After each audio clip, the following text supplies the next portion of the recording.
Hey guys, welcome to the Lean to the Left podcast. Today we're talking politics. And with me are two longtime political observers and activists from North Carolina and Georgia. As most of you guys know, I'm now based in South Carolina, moving here from Maryland a few years ago, and have been involved in local Democratic politics, an uphill battle if there ever was one, ever since I moved here. But joining me today are Arthur Hill from North Carolina and Robert Thompson from Georgia. I guess you could call us the Dixie Dems, except that two of the three of us, are not native Southerners. Anyway, Arthur Hill is communications chair of the Brunswick County, North Carolina Democratic Party. He recently wrote a book on the history of St. James, his hometown since 2014. And before he moved to the Tarheel State, he was a public relations pro and freelance writer in Washington, D.C. And as I did back in the day, Arthur also worked on Capitol Hill. Robert Thompson works in technology based in Atlanta, holding various IT positions dating back to 1998. He founded Peach News Now and its opinion podcast, Goddamn Liberals, because he was tired of telling news stories to other reporters who kept telling him that's not news. A native of South Georgia, he's actually a true Dixie Dem. So welcome, guys. It's crazy here in South Carolina, but I think it's even wackier in your states. At least we don't have a Madison Cawthorn or a Marjorie Taylor Greene. Now, with this apparent Roe v. Wade decision that's been reported, it's probably going to get worse. You first, Arthur. What's going on in North Carolina? Well, Bob, thanks for having me. It's a pleasure to be here, and I'm glad to be talking to you guys. The situation in North Carolina, if we want to start talking about the Roe v. Wade situation, is pretty perilous. We've got we're very fortunate to have a firewall to protect us from a narrowly divided state legislature where the Republicans hold a slight majority. And the firewall is our governor, Roy Cooper, who over the course of his 5 going on 6 years of office now has vetoed a lot of anti-abortion or pro right to life legislation. And the fear now is that because the party alignment is so tight, I think in the state house they need to flip about 3 or 4 seats, and in the state senate another couple of seats. And if they do that, the Republicans will have a veto-proof majority, which they do not have now. So the election this year all of a sudden has taken on a lot more importance here in North Carolina. In Brunswick County, where I'm from, the situation is pretty bleak as far as Democrats are concerned, to be perfectly honest. There are about 25,000 registered Democrats in Brunswick County. There are about 45,000 registered Republicans. However, there are about 25,000 or so independents. And so they hold the balance of power here in a lot of areas. And what we're doing as a strategy in Brunswick County for this campaign is to try to get a 20% increase in the number of Democrats who voted in the last midterm election. And if we can do that, then we think we'll have a pretty good chance of making a good showing. And at the same time, we're hoping in the rest of the state, the state legislature will hold approximately the same party alignment and maybe even improve a little bit. So I'm a glass is half full guy. I'm feeling fairly optimistic about the chances we have to reach our relatively modest goals and to continue growing. And that's an overview of what's going on here. How about you, Robert? What's going on in Georgia? So with the Supreme Court, I'll call it leak. Is that what we're going to call it? I guess it's a leak. The term out. Yeah. I've bless his heart. So there's this guy, Alan Sanders, that is on News Talk Radio here in Atlanta, and 95.5. That's a terrestrial, very popular. But they mostly, if you were to go to that channel, you're going to have these conservative talk shows. It is owned by Cox Media. So if any of you know who Cox Media is, it's quite interesting that they have this, screaming conservative channel here in Metro Atlanta. But, poor Alan Sanders, bless his heart, he is saying that it's not what has him upset, with the pro-life versus pro-choice and everything that, the leak was really about. But the sanctity and what it means to the clerk of the Supreme Court of the United States of America. I'm sorry, Alan, you vote Republican clearly. Every day on your show, you are pushing conservative issues. And now you're all of a sudden worried that something got leaked? This is from the Republican Party that politicized the Supreme Court. Back in Obama's presidency, they sat on these, justices and did nothing with them, and they politicized the court. So don't give me this mess that all of a sudden the Supreme Court is too political now. What I've said about this leak is I hope that whatever remaining liberal women across America, with the ampersand America, it has now mobilized them to vote. And this was clearly another, shot in that Republican coffin that is sinking right now. Well, I saw a piece of the Washington Post today that speculated that this could be a real shot in the arm for the Democrats, who have been really worse than treading water going into the midterms because of the economy and the demagoguery of the Republican Party that people's believing.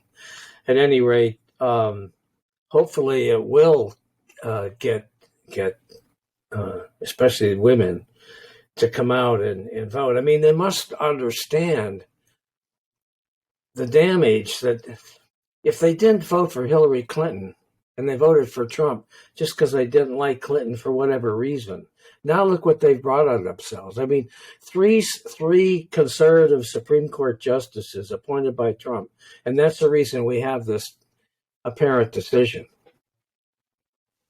Yeah.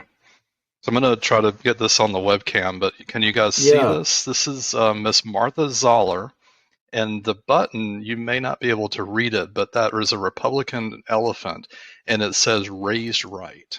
So let's talk about Miss Martha Zoller for a minute. She worked for both David Perdue and Brian Kemp here in Georgia, some of that on our taxpayer dime, pushing these crazy Republican policies across Georgia. And she thinks that growing up Republican in Georgia, you were, air quotes, raised right. Uh-huh. This is the best thing come up with, folks. I know.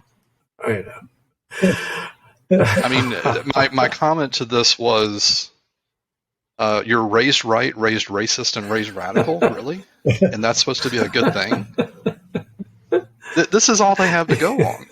That they have gutted every piece of what the Bush Republicans, the only thing they do for the Bush Republicans is give them tax cuts. To follow this same little format that we've got going here with you guys talking about your respective states, I better just say what's going on here in South Carolina, at least from my perspective. And lawmakers here have long sought to enact more abortion restrictions. In 2016, Governor Nikki Haley signed a 20-week abortion ban into law. And since then, they've tried to impose more restrictions. Last year, they passed the fetal heartbeat bill that aims to ban abortions after a fetal heartbeat's detected, typically at the 6-week mark of pregnancy, before most women even know they're pregnant. McMaster, the current governor, Henry McMaster, who's running for re-election, has been a longtime vocal supporter of eliminating abortions, and he's opposed giving taxpayer money to Planned Parenthood, and he signed an executive order to prohibit that. And he's been a proponent of legislation banning abortions except when the life of the mother is at risk. He believes Roe v. Wade should be overturned, saying it was wrongfully decided and that it should be up to the states to decide whether abortion should be legal. You know what I don't get? They say that it should be up to states. Well, if they're saying abortion should be legal, why are they saying the state should be able to decide? I don't understand that. We cannot make heads or tails out of what Republicans are doing. Yeah. They're like the bully on the childhood playground. And when they get an inch, they're going to pick it up and run with it 5 miles. Yeah, they are. Well, we've got in our state, we've got three primary guys running for the GOP, running to be the GOP nominee for the U.S. Senate for Burr's seat, who's retiring. And we got one guy who's been anointed by Trump, who is opposed to abortion of any kind, even rape or incest, or health of the mother. It's just absolutely nothing. And then the other one, the number 2 guy in the race is ex-Governor Pat McCrory, who is best known around the country for the famous North Carolina bathroom bill. And he's opposed to abortion. And then the third guy, a fellow named Robert Walker, is also opposed to abortion. So, I mean, this issue is a good example of, to me anyway, a good example of how Republicans in general, whether it's a state legislature or city council or U.S. Congress, want to run the show. They don't have ideas. All they want to do is stand atop the wall with a flintlock rifle and keep people from or ideas from getting in. There are no genuinely good ideas coming out of the Republican Party that the party can get behind and endorse. It's just no. Everything is no, and it's a lousy way to govern, lousy way to run a railroad. I love the analogy of standing on top of the wall with a flintlock rifle. That's about it. Yeah, Trump's wall. Trump's wall. So did you hear the news from Stacey Abrams today by chance? No, what'd you say? So she apparently has suspended her campaign fundraising and is putting all efforts on the abortion issue.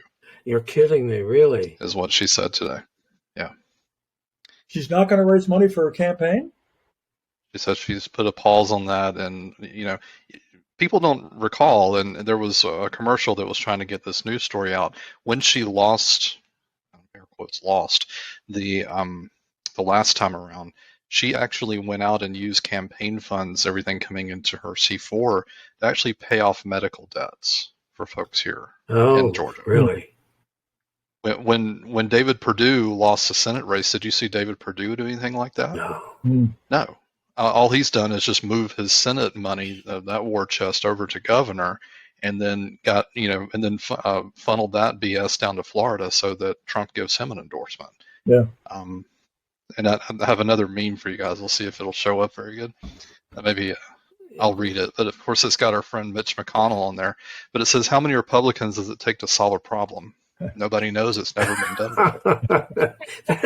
That's pretty my good. case. But go back to Stacey Abrams. So she's going to use the money that she would normally raise for her campaign, or she's going to concentrate instead of her raising money for her campaign on the abortion fight. What is that going to be used for? Do you know? I'll have to read more. I literally just saw it before Wow. I joined here. But that's really something, though.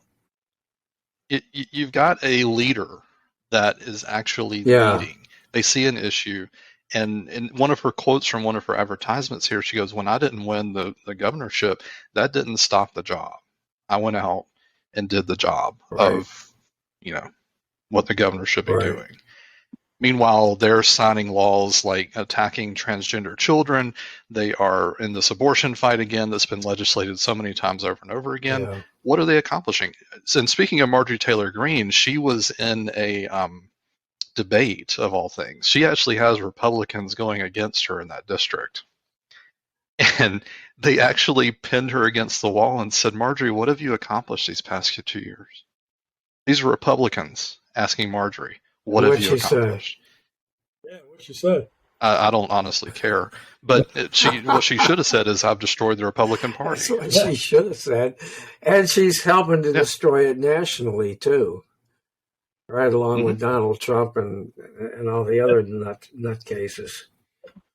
And then we have Trump on another ad right now for David Perdue, attacking Kemp, the current governor. This is the sand fights that they're getting into with each other, but it starts out with a black screen and Trump apologizing for taking over your TV. I mean, he actually has to say this. I'm sorry for taking over your television. That's a hot mess. That's because he never apologizes for anything. That's very unusual. Hey, Arthur, tell me about what your buddy Madison Cawthorn's up to. I was going to say, there's another guy. He's amazing. He's on the political front. He decided a few months back that what he was going to do was he was going to change districts and go run in another district. But then he got caught up in all the gerrymandering that's been going on this year or the past year in North Carolina. And by the time the new maps were drawn, he realized that he was better off back in his old district. So he announced that he was going to go back and run and campaign in his own district. Meanwhile, the leading elected Republican in the state right now, Tom Tillis, has disavowed him and said that he ought to be kicked out of office and shouldn't run for re-election and he should resign and so on. And he's got a bunch of Republicans running against him in the primary too. And like that primary, the Senate primary is just nasty. It's awfully nasty. You got the Club for Growth funding Ted Budd with incredibly nasty ads. You've got McCrory coming out and blasting his opponents. I mean, this is going to be red meat cannon fodder for the Democrats when the primary is over and the general election season starts. It's going to be it's amazing how these guys are stabbing each other in the back all over the state. So that could be a big help, and that could be I think we have a good shot of picking up a seat in North Carolina. We're going to have a good nominee on the Democratic side for the Senate, and she's a former state Supreme Court justice, and she's erudite and she's good and she's strong, and I think she's going to put up a hell of a fight in the general campaign. Is Cawthorn vulnerable? Yeah, definitely. Yeah, he is. I think with the things that Tom Tillis has been saying within the party, I think he is vulnerable. I'm not at all sure he's going to be renominated. Okay. Got a lot of people running against him. Okay. Well, and he can't stop taking guns through the airport, TSA. It's 2 of them now, right? Yeah, he got caught twice doing that. I mean, he didn't learn the first time. He's done it again. Yeah. What was the story about his aide that he was involved with? What's that about? Do you know? It sounds like it's his lover. That's what it sounded like. Yeah. I mean, they're living together. I guess if they're not lovers, they got some kind of bro something going on up there in D.C. Yeah. Well, they don't get paid enough to be able to afford the rent for living by themselves. So I guess they have to have roomies. But I mean, of all the other Republicans in D.C. with all that money, and he just is going to go stay with his bro? Well, I guess you said Tom Tillis has kicked him out, so he doesn't have anywhere else to live. Yeah. Bless his heart. Yeah. Bless his heart. Bless his heart. Southern, he can say that, Bob. You know what? It's really tame here in South Carolina compared to you guys, and we don't have anything going on like that. The only, I guess, the most spark we have is that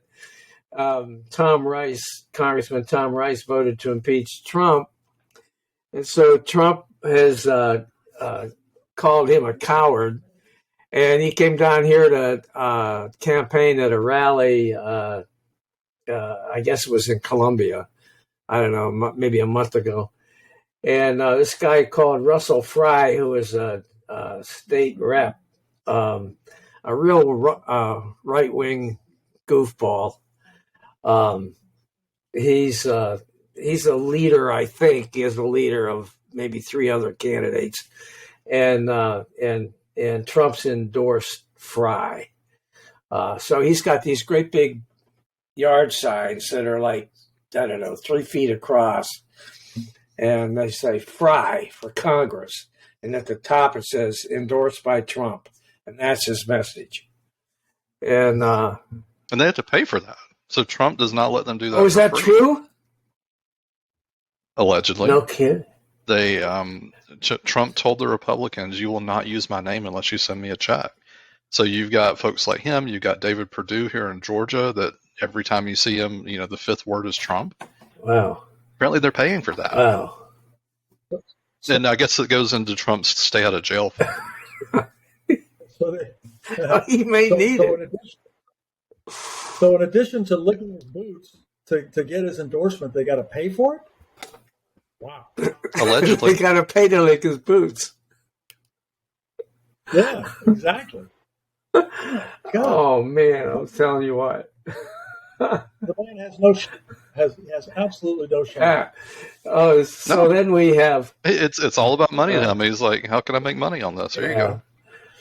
So then we have Senator Tim Scott, African-American senator from South Carolina, who's running for re-election, and there's 3 Democratic candidates running against him. A state rep named Crystal Matthews, pretty sharp, very, very well spoken. Under normal circumstances, would be an excellent.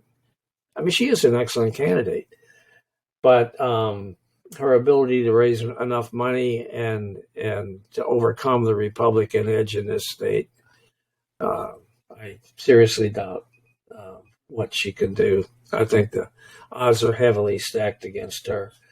And then, of course, McMaster is running for re-election, and he's riding this abortion thing real high. I mean, headlines today all over the place about McMaster saying that the Supreme Court's getting it right and all this stuff. Former Congressman Joe Cunningham, one-term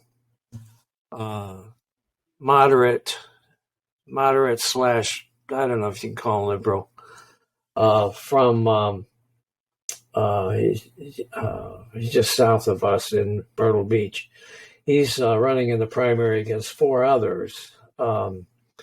And State Senator Mia McLeod, an African-American woman who reminds me of Vice President Kamala Harris a lot of ways. I think is Cunningham's chief challenger for the nomination. But whether or not they'll have, I frankly think Cunningham would have the best chance of beating McMaster. That's just my own opinion. But that's about it. I mean, we really don't have, other than the BS that the state legislature is trying to do, all these anti-abortion bills, and today they're having hearings on a bill, their bathroom bill. No, it's not a bathroom bill. It's to keep transgender people from junior high to college from competing in women's sports. Yeah. Like there's nothing more important to do, to deal with, that they got to deal with that kind of stuff. Wait a minute, Bob. There's a Karen in Florida that cares. There is. I know. There's that other Karen in North Carolina that we have to introduce this bill for. Bless her heart. Hey, you know what? I thought it was really funny when I didn't see the thing, but I read in the paper that, well, online. There isn't a paper anymore. Anyway, I read online that Biden said that Brandon was having a good day, and he was happy to see Brandon was having a good day. There's this guy here, and I live in Myrtle Beach, South Carolina. I live in this little development. It's called the Farm, which is the furthest thing away from a farm that you could imagine. There's one house stacked on another one. Like my 1/4-acre lot is the biggest lot in the damn neighborhood. Anyway, this guy's got this brand new black Ford pickup truck, and he's got a segundo American flag on a pole in the bed of the pickup truck, and then under on the tailgate, "Go Brandon, go" in big white letters. In the back window, "Go Brandon, go." On the door on the driver's side, "Go Brandon, go." On the door on the passenger side, "Go Brandon, go." And I've seen them now on the road 3 or 4 times. And the last time there was this guy that pulled up next to him and gave him a thumbs up thing. And he honked his horn and gave him a thumbs up thing. And I pulled up behind him and gave him the bird. So I had a former manager, and he said, "He who shouts the loudest has the most to hide." Right? Yeah, that's a good one, Robert. That's true. So your next neighborhood dinner ought to be entertaining. Yeah. Well, I don't know. I don't think he and I would show up at the same neighborhood dinner. I have in my this community that I'm in. I'm sure it's probably 75% Republican, but I do have in my little neighborhood. I live on the corner, and the 2 people across the street from me, I know are Democrats, and the people behind me are also Democrats. Immediately behind me are also Democrats. But the sad thing is that the guy behind me is a public school teacher, and he really wants to be involved with the local Democratic Party. But he told me that he can't because it would kill his career. Huh. It would kill his career. Yeah, Bob, I think we talked about this last time here in Georgia. You have state administrators and colleges. You have appointees that may be given judgeships that do not vote in the primary here because that political leaning will be used against them. It's been used against me. I used to be an adjunct professor for my college here in Georgia, and I'm pretty sure my political leanings ended that. Really? So, well, that's just another example about the perilous times we're living in. We've got a situation. Speaking now that we brought up education, we've got a situation here in our state. There was a court decision.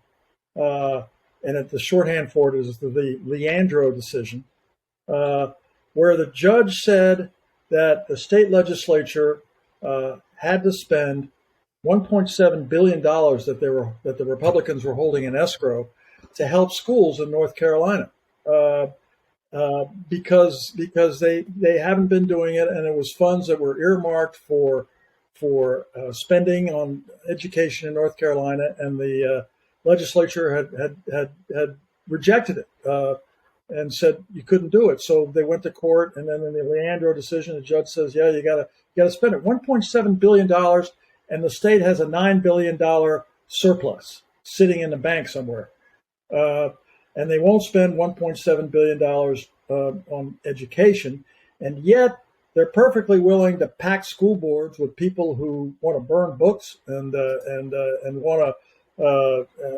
want not to teach critical race theory or any of these other issues that are going on in education right now. And it's a shame. It's a damn shame the way the Republican Party looks at education, and it needs to change. I did an interview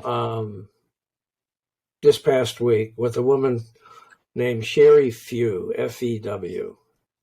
Sherry Few is head of the Parents Involved in Education organization.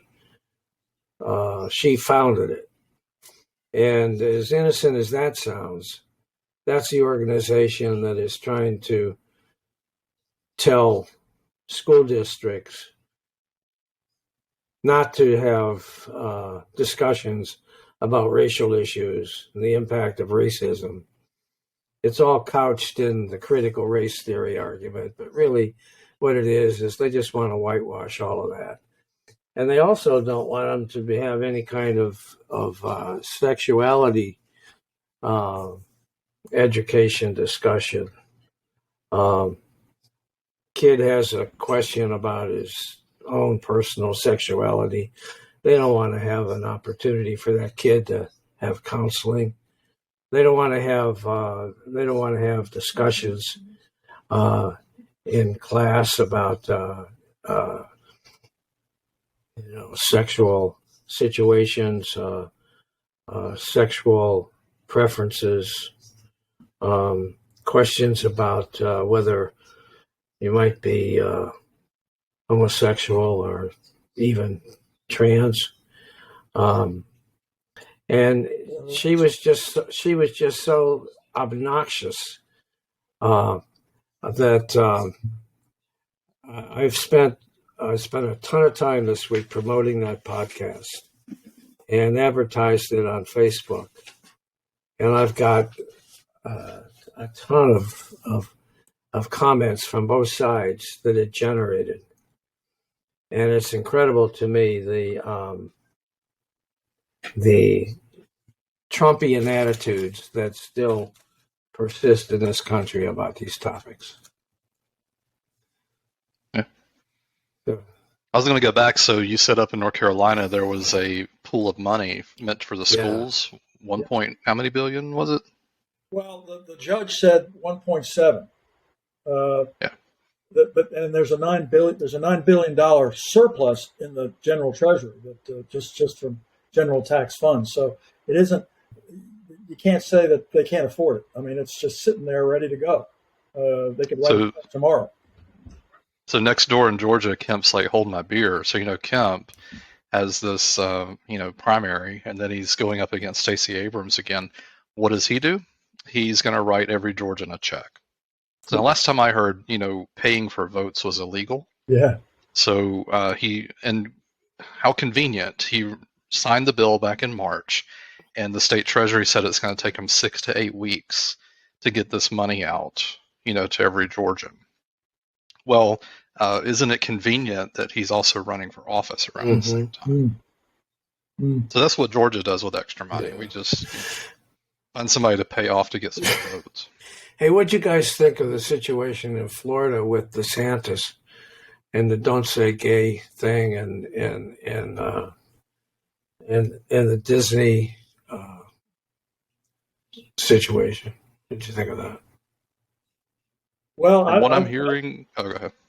Yeah, DeSantis. I think DeSantis is dangerous. He's and I think he would make a dangerous candidate if he decides to run for president. He's got all of Trump's characteristics, but I think he uses them more intelligently, and I respect him for how smart the guy is, because he's taken a very, very narrow mandate in Florida that he got. I mean, I can't remember what the difference was in the overall vote, but I mean, it was minuscule, and he's turned it turned it into a state giant. He's created an empire down there, and I think he's dangerous. Yeah. And I think that just as Trump has done with the National Party, DeSantis has done with the state party. It's a cult down there, and they've abandoned all the principles the Republicans have had for decades, just to follow in the footsteps of this guy. Yeah. So I think it's a dangerous situation down there. Yeah. Do you guys think that DeSantis is a leading candidate for the nomination? Oh, he's sure going to try. Yeah, I know he's going to try. But, Well, I guess it depends on what Trump decides to do. But if Trump does not run, then, yeah, I think DeSantis is a candidate. Yeah. There may be two candidates from Florida. Rubio might be a candidate, too. Yeah, well. So let me see if I can get this to play through the speaker here, guys. Hold on. What do you got? No words. Free speech is dead. Excuse me, didn't do anything. We're not coming off. And you're going to have to take everyone off. This is ridiculous. You guys see what's happening in America? You didn't like what he said, and now we're getting kicked over the plane. And all of you all are going to have to wait.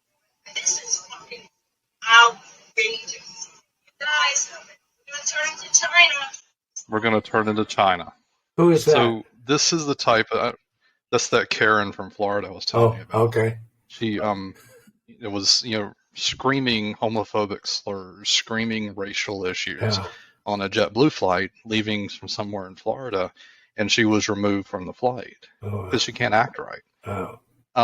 This is what, if you elect these people like Trump, like Death Santis, DEATHSANTIS, they think they have a pulpit, and that, well, I mean, if you so elect these people that, I guess it's somehow now acceptable that I can act like an idiot, and somehow that's free speech, and I'm supposed to have a pass on it. Oh, Death Santis! Another, another bullet in the sinking Republican ship.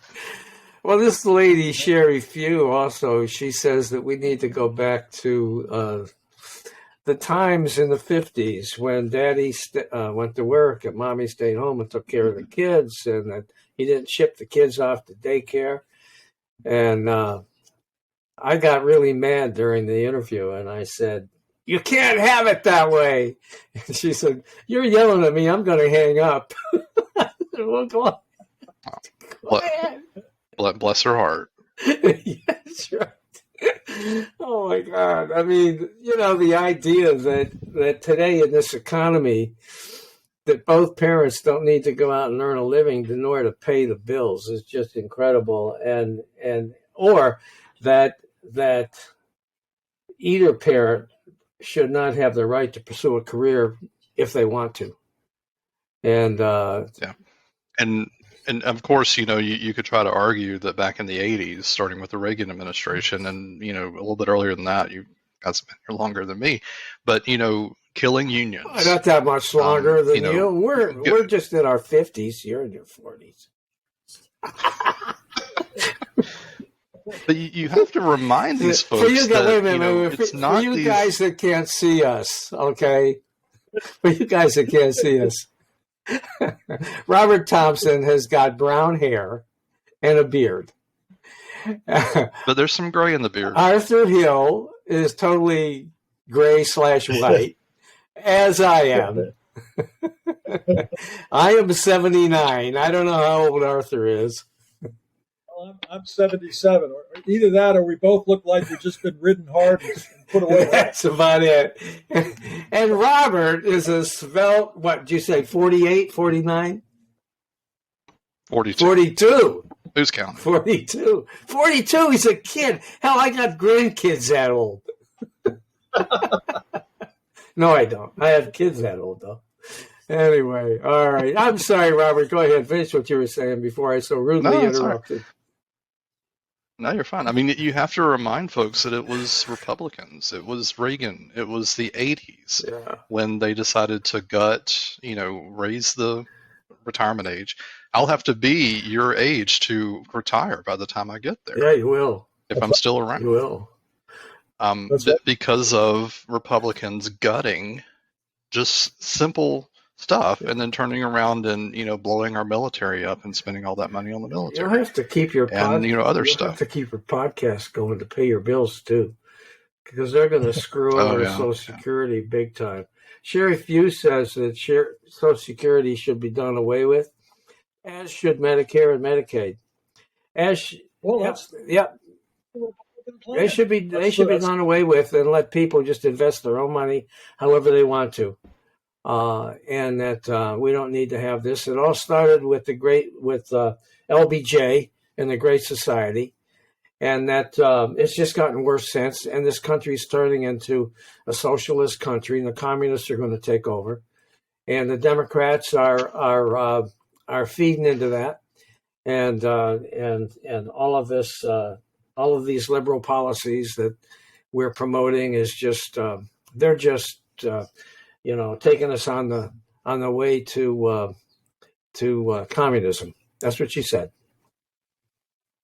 So I had a contact in Florida. This has probably been a year or two ago. It was when Trump was trying to, it was a little bit after that, So the retired folks down in South Florida, she went to a meeting, and I think the key talking points were something about socialism and all this kind of stuff. And she looked down, and the lady was she kept like looking down at her notes, and she goes, "What's on that paper?" Well, then she took the paper and kind of like, tried to bury it under the seat or whatever. And so she started talking to the two older ladies a little bit more, and the one lady said, "Well, we can't do that because we're not going to get that cruise." So the ladies down in Florida were getting paid off to go on a cruise to sit and around all these other people and just spew out these nonsense talking points. So they have to pay them. And I don't know if you saw the Trump rally here in Georgia. It was about a month or two ago.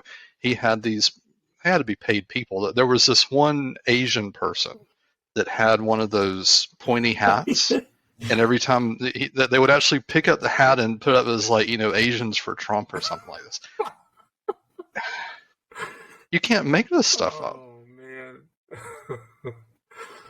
Well, there was Trump had a rally in Selma, North Carolina, which is down around Charlotte, a few weeks ago, and he'd had another rally there a couple of years ago, and I forget, he was in some arena or something, and he sold the place out instantly. I mean, it was completely filled.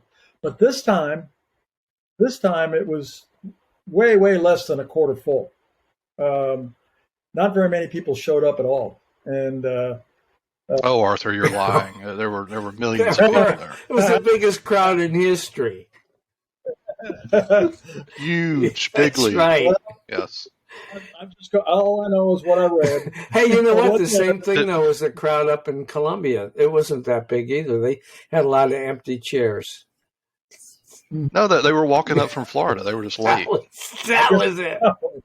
I guess Karen was leading them, and she got lost. Well, she got taken off the plane. She was going to fly, but they took her off the plane. Well, I mean, you said they were walking up from Florida. She was walking because she got kicked off. She got kicked off the plane. Yeah. So I do have, so just a reminder here in Georgia, we are in the middle of early voting. Is that the same in Carolinas? Yep. Yeah. So you have to remind folks that it's not just Stacey Abrams and not just Raphael Warnock running for office here in Georgia. Okay. So I'll go through them quickly. I do have a list of endorsements. Reverend Warnock does have, I believe, a lady running against him. But I have not seen any ads for her. Right. So clearly Warnock is the leading front runner to continue the work he started. There is quite a large field for lieutenant governor here in Georgia. I'm putting my support behind Mr. Charlie Bailey. He was going to run for attorney general, and I'll talk about that in a second, but decided to switch over to lieutenant governor. So far, I've not got any pushback about this nomination, but he is already running ads. I mean, truly, I know it's difficult at times to say, well, I'm going to pull for somebody just because I saw their ad, but ultimately name recognition and having the ability to fundraise. If people were willing to come out of their pockets to give to these campaigns, there's got to be something there. And when you're not seeing any of these other names anywhere in the news or anywhere on these advertisements, you kind of have to get on the bandwagon at some point. Secretary of State, which I feel like we need to change the Secretary of State role. What is partisan about being Secretary of State? I don't know. Nothing, I mean, you hold the stamp of the state. You run the elections. You run the corporations of the state. What is partisan about that? I'll just leave that there. But Miss B. Wynn, she is a Georgia state legislator right now. I'm putting my support behind her. I believe she also has the support of Win List and some of the other ladies' organizations. For Attorney General, there are two. I'm putting my support by my former state senator, Jen Jordan. She won that state Senate seat from Republican control. It was a very interesting district over where I used to live on the other side of Atlanta, and she won it. And love her to death. I talked to her husband a couple of months ago there. Commissioner of Insurance, Mr. Wilson, Matthew Wilson. He is also currently a state legislator, and possibly would be the first queer candidate if he were to take that office. Copying an endorsement from the Georgia Equality Pact, we've got Miss Cersei, or state school superintendent. Met Mr. Fred Swan before. He has several people running against him for Commissioner of Agriculture, but he has some really cool stuff. He does try to promote small farms, especially black-owned farms, ending food insecurity, all these food deserts around. He has some really great ideas around that, and he does have a coalition of small farmers and cannabis advocates for his campaign. Commissioner of Labor here in Georgia, Ms. Horn. I actually did a podcast with her, and you got more information about that. And then there is one contested Georgia Supreme Court. I'm going with Ms. Brinson for this. I have concerns if Kemp nominated her competitor, just how I feel about it. But you've got an endorsement there, and then more of these nonpartisan races further down the ballot. So those are who I'm putting my support behind. Okay, that's interesting. They elect the judges? Yes. So you have Supreme Court and state judges. Yes, are elected. Because it's interesting. It's interesting up here. The judges are elected, and the Republicans for the last couple of cycles have actually put the state party has put all the judges on a slate, and they campaign as a slate, and which has been pretty effective, I have to say. And the Democrats haven't done that. Everybody's kind of on their own. And the problem is, of course, when you get down to the bottom of the ballot, voters have, they don't know what they're voting for. They don't know who these people are. It's not very well done. So this year, the Democrats are starting to do the same thing. They're starting to promote a slate of judges, and which I think will be very helpful come election day. A lot of the judge races are unopposed here in Georgia. I think there was only one or two in the list that I saw were actually contested. Yeah. Okay, guys. Well, look, we're coming up on almost 50 minutes. Is there anything else you want to throw out there before we sign off? Yeah, let's do it again. Okay. Yeah, I'd like to do that. I really would. You up for doing it again, Robert? Okay. Of course. All right, we'll do it. That's cool. Okay, guys. Well, thanks very much for hanging in there. And